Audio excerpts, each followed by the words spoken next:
Hello, this is Pete from GS2 once again, working on a project now, building a set of corner speakers for my son and his wife.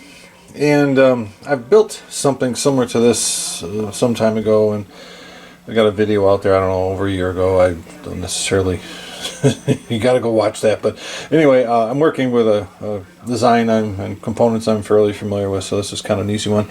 So I have got the faceplate. If you're looking down at it, the front of it will just be a rectangle. Looking down at it, it'll end up being kind of a trapezoid. So this is what I'm calling a corner speaker cabinet design.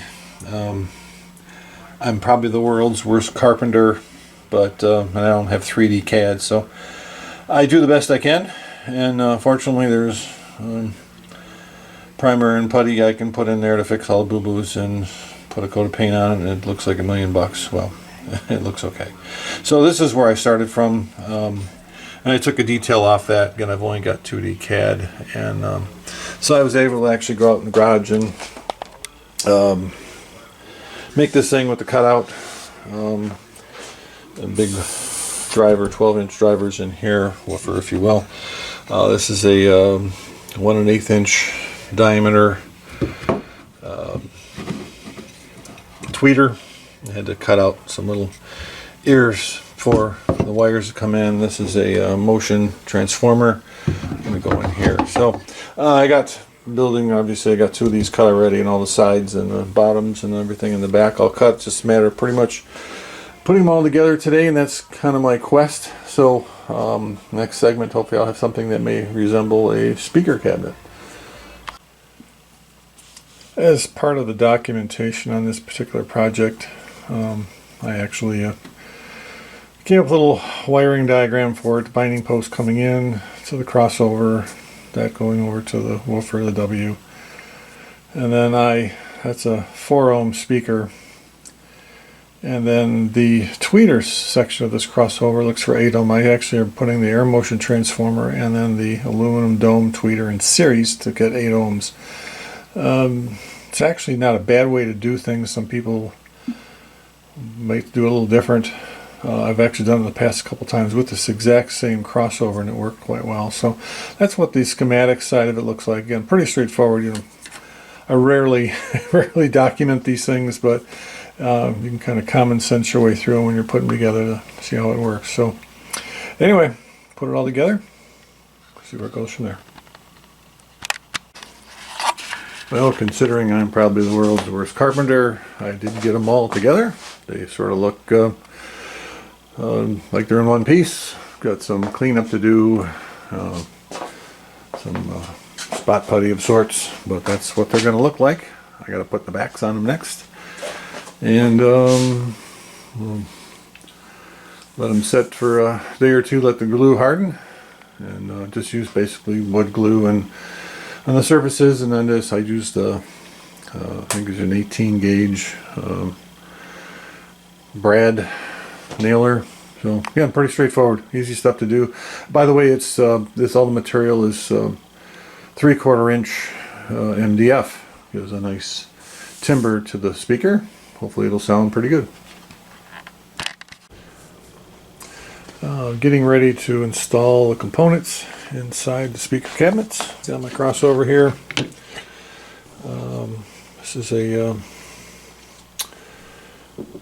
air motion transformer. This is a 1 1/8 aluminum dome. That's a 12-inch woofer over there. And then these are the binding posts that go in the back. I've got to solder some wires to them. And then I picked up a spool of this OFC, oxygen-free carbon or copper, and I'll put it all together and stick them in the back of the stick them inside the components and the cabinets and go from there. So I've got the cabinets built, all the holes in them. This one is for the tweeter air motion transformer, obviously the large 12-inch diameter woofer, and these are going to be side ported here, so I put a 3-inch diameter hole in there, and yeah, these turned out okay. I'm probably the world's worst carpenter. So all that said and done, I put some bases underneath them to get them off the floor. That usually tends to help them from being too base heavy. I probably would have liked to seen a little higher, but that's just kind of what they had in the catalog at the time. So all that said and done, that's what it's going to look like when it's done. So I'm going to put all those components. There's the back binding post area back there. I'll get these guys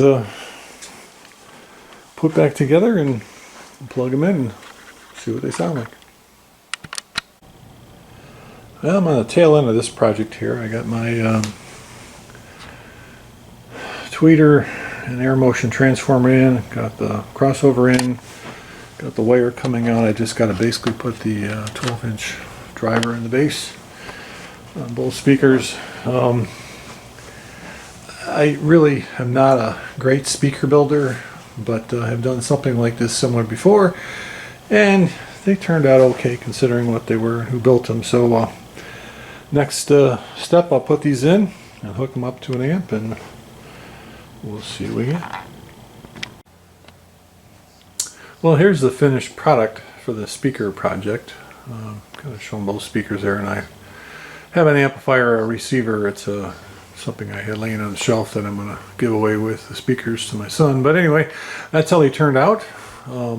Actually, the only thing I have to add to them are a couple protectors for the 12-inch woofers, which I have on order now. I realize that it's going to a house that's got cats, and they just love to do whatever they do with their claws, and so I decided to spend the extra 15-20 bucks and get a couple of grills for them. So anyway, they actually sound pretty good.